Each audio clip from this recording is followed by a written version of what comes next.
Bonjour, nous sommes en 2015 dans le site de l'Institut Docteur Angélique. Nous sommes dans une série de vidéos consacrées à des dissertations en philosophie, à l'usage des classes de terminale et du supérieur. Attention, ces dissertations ne sont pas faites pour être utilisées comme cela matériellement, mais plutôt pour donner des idées qui permettront à chacun de faire sa propre dissertation. Et le sujet d'aujourd'hui touche à ce qu'on appelle la philosophie de la matière. Il s'intitule comme ceci « Quelle différence peut-on faire entre la matière et le corps ?»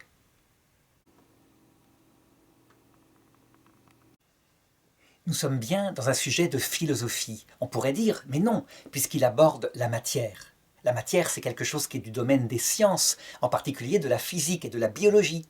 Et c'est vrai. La méthode mathématique, la mesure et l'observation avec des instruments a permis au XIXe et XXe siècle d'avancer de manière extraordinaire dans la connaissance de la matière. On peut même dire que c'est leur domaine propre aux sciences positives. Seulement, nous sommes ici dans une philosophie qui se veut réaliste. Ça veut dire qui essaye d'aborder le réel avec toutes les forces naturelles de l'intelligence. Donc qui n'accepte que la révélation, l'opinion, la croyance. En conséquence, les apports de la science moderne font partie de la philosophie réaliste. Et si quelqu'un comme Aristote, qui a inventé cette manière de faire de la philosophie, connaissait la science moderne, il s'en servirait. C'est pourquoi, afin de bien traiter ce sujet, dans une première partie, je voudrais aborder ce que c'est que la matière, en me servant de tous les apports actuels des sciences modernes. Dans une deuxième partie, voir la diversité des corps qui se présentent à nous et qui fait que finalement, le concept de corps est un concept analogique, puisqu'il va depuis un atome, c'est finalement un corps, avec sa dimension, ses limites, jusqu'à une galaxie tout entière. Et puis, en dessous des atomes, il y a quelque chose, il faudra voir. Et c'est pourquoi, à partir de ces deux parties, il sera possible de répondre au sujet posé dans une troisième partie.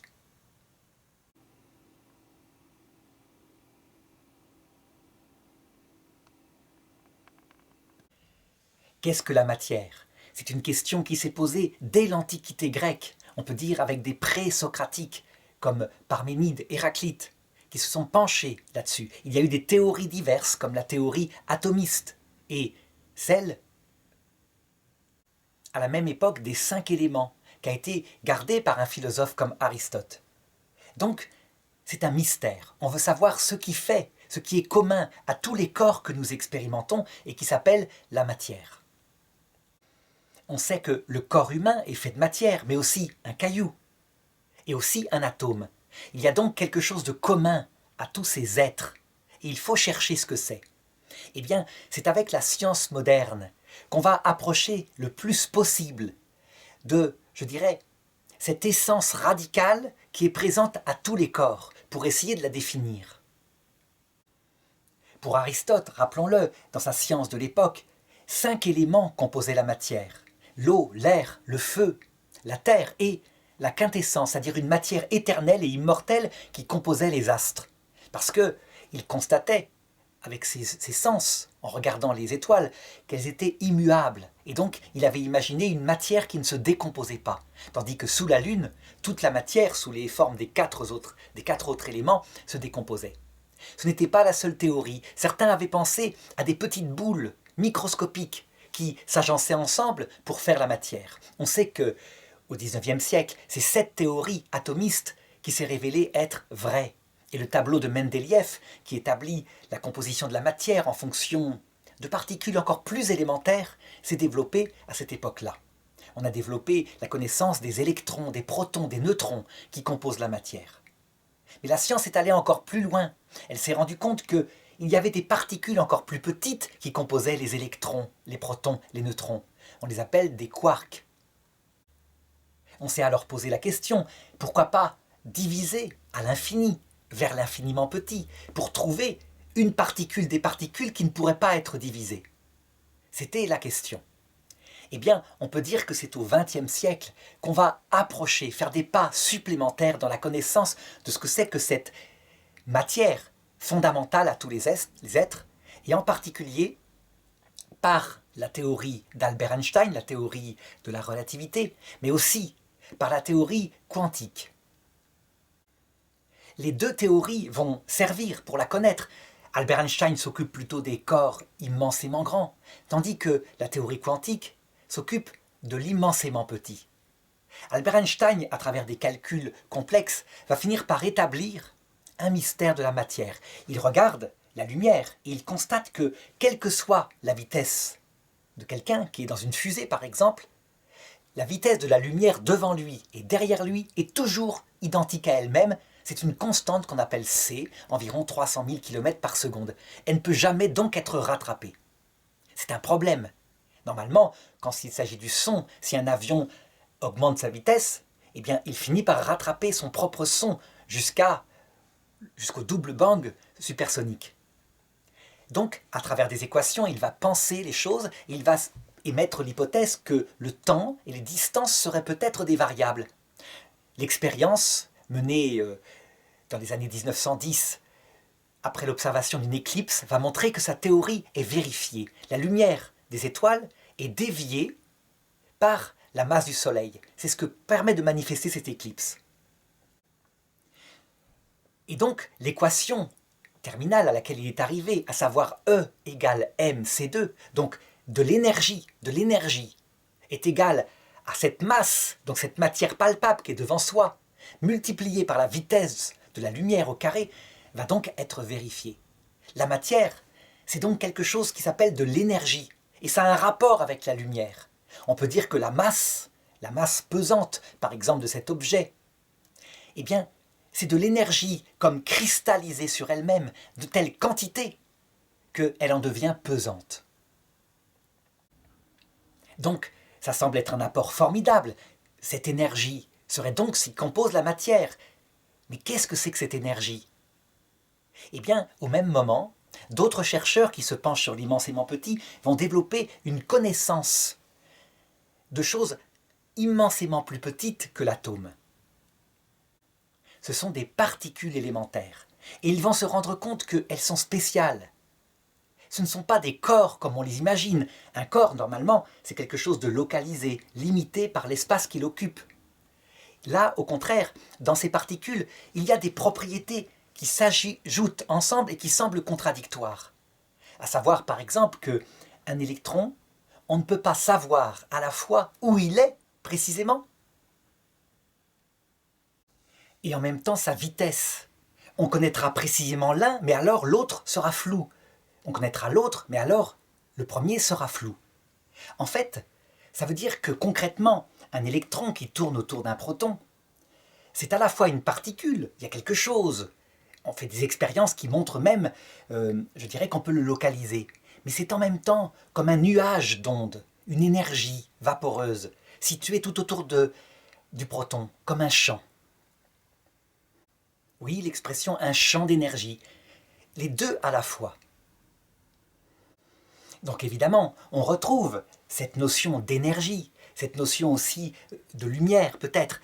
Mais globalement, quand on compare ce qu'on sait des éléments d'une masse énorme et ce qu'on sait de l'immensément petit, on n'arrive pas à faire le rapport. Concrètement, on peut dire que pour le moment, on ne sait pas précisément ce que c'est que la matière, ce qui compose tous les éléments corporels que nous voyons. Le Graal, la recherche des scientifiques actuels consiste justement à trouver quelque chose de simple éventuellement qui unifierait, je dirais, ces deux domaines de l'expérimentation.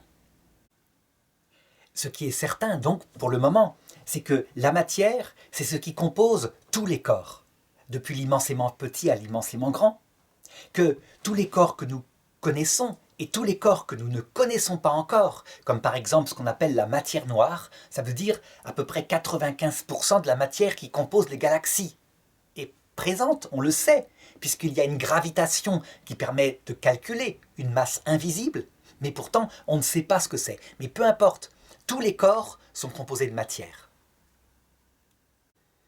Est-ce que ça veut dire que tout ce qui est composé de matière est sous forme corporelle, donc de quelque chose de localisable comme cela? Eh bien, on vient de voir que non, ce n'est pas sûr du tout. À savoir qu'au niveau de l'immensément petit, il y a des choses qui sont au-delà de cette conception-là, qui nous est familière. Autre donnée qu'on devine par la science, c'est que la matière en elle-même, donc qu'on ne connaît pas bien, n'existe jamais sans être avec une structure, une forme. On peut deviner que lors du Big Bang, qui semble être la meilleure théorie pour expliquer, pour plutôt décrire, l'apparition de l'univers à son commencement, pendant la première seconde, la matière qui tout entière est apparue et était localisée dans un point, avant, je dirais, d'exploser de manière gigantesque. Au bout d'une seconde, la taille de cet univers était de 300 000 km de rayon. Eh bien, cette matière s'est structurée autour de constantes extrêmement précises, donc d'une forme, d'une organisation particulière. La matière purement indéterminée n'existe pas. Dans le concret, elle existe toujours avec une forme. Et donc, si on veut parler de la matière au sens philosophique du terme, ce serait donc une abstraction. Ça veut dire quelque chose, comme une énergie, mais qui n'a pas encore sa forme. Eh bien, telle qu'elle, ça n'existe pas, mais c'est notre intelligence qui peut, je dirais, abstraire de la forme cette quantité particulière qui compose les corps qui nous entourent.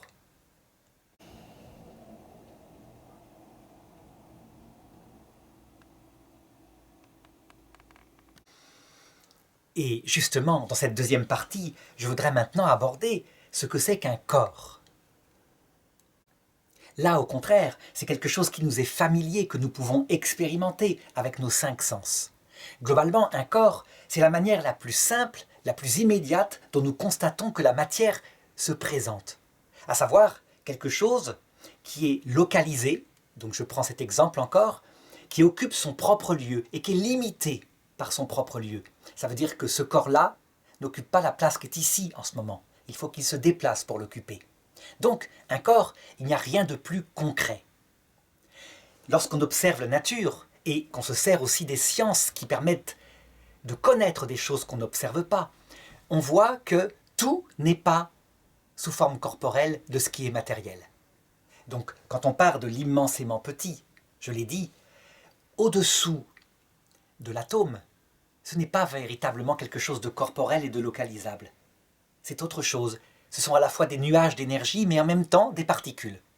Les deux à la fois, ça semble contradictoire, et pourtant, seul l'outil mathématique permet de visualiser une telle réalité.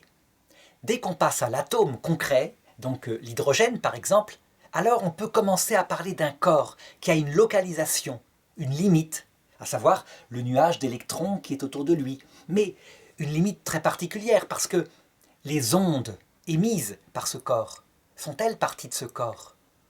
Tout corps physique, y compris un atome d'hydrogène, émet autour de lui un champ magnétique qui, là, n'a pas la définition habituelle de ce qu'on appelle le corps.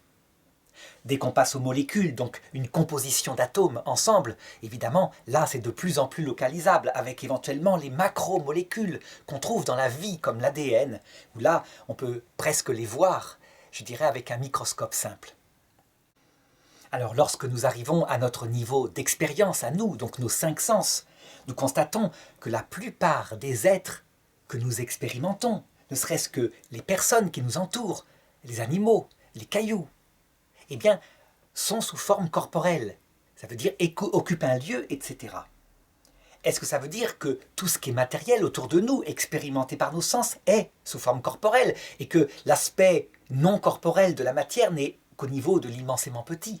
Non, pas du tout. Nous expérimentons des choses qui se présentent autrement, comme par exemple la lumière.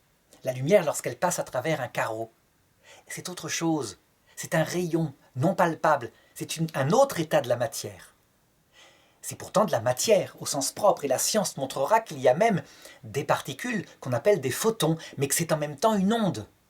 Donc on peut dire que ce qui était décrit au niveau quantique se réalise là de manière visible.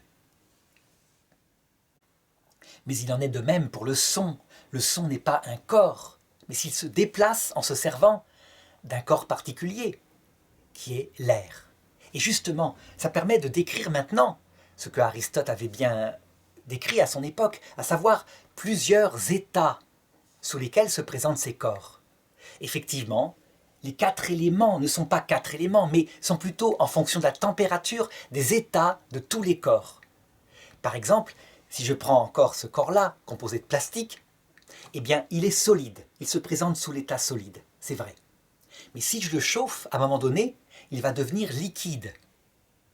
Et si je le chauffe encore, il deviendra gazeux. C'est pourtant la même matière, mais qui va prendre des états différents. Ça veut dire que la température explique ces états, et non pas, comme le pensait Aristote, 4 sortes de matières qui s'ajoutent et se mélangent l'une avec l'autre pour former les différents corps qu'on observe autour de soi. Alors par contre, ça pose un problème. Est-ce qu'on peut dire que l'air qui nous entoure, donc cet état gazeux, constitue un corps? Eh bien, je dirais pas au sens habituel du terme. C'est pas localisé comme ça, c'est plus fluide. Et puis quelle est la taille de ce corps? Est-ce que tout l'air qui entoure la Terre formerait un corps qui s'appelle l'atmosphère? C'est plus complexe.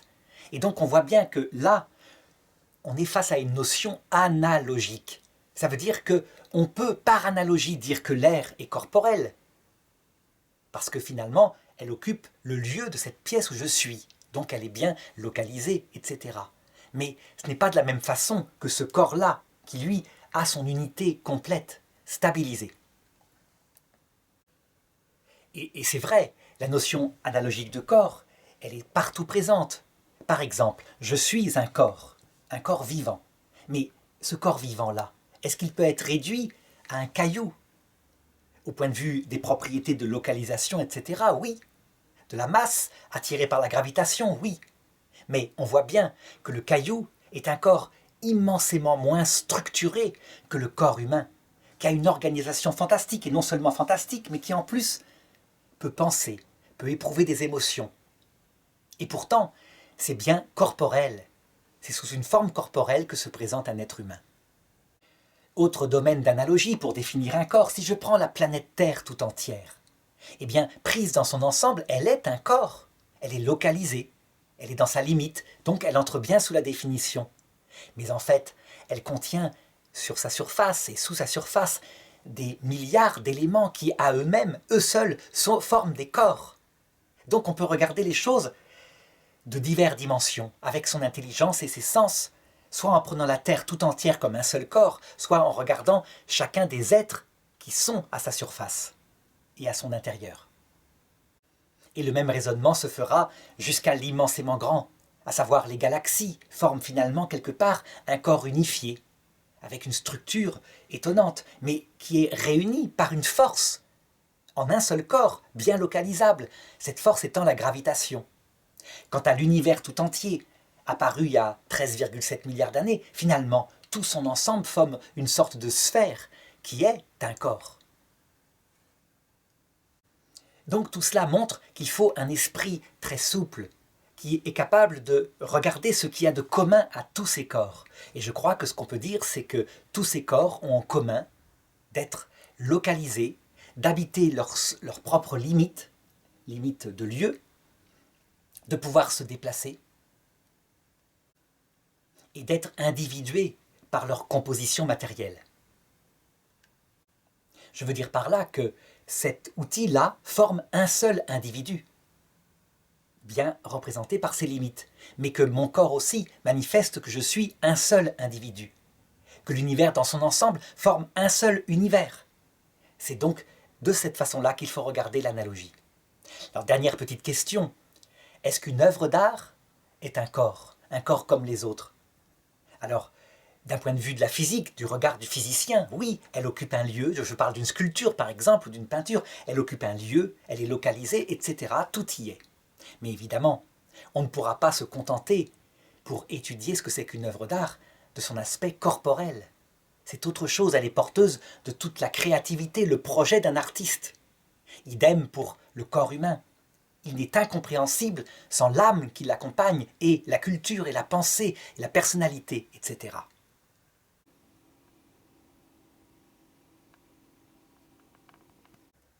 Et bien voilà, à partir de ces deux parties, si elles sont bien acquises, eh bien il reste à répondre à la question, quelle différence y a-t-il entre la matière et le corps?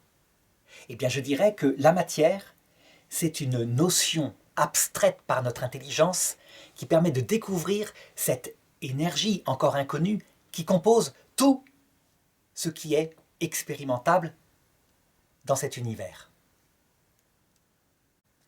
Nous n'expérimentons pas d'être qui naît d'une partie ou d'une autre de lui-même cet aspect corporel. C'est pareil pour la personne humaine, c'est pareil pour le chien, le corps est manifestement là.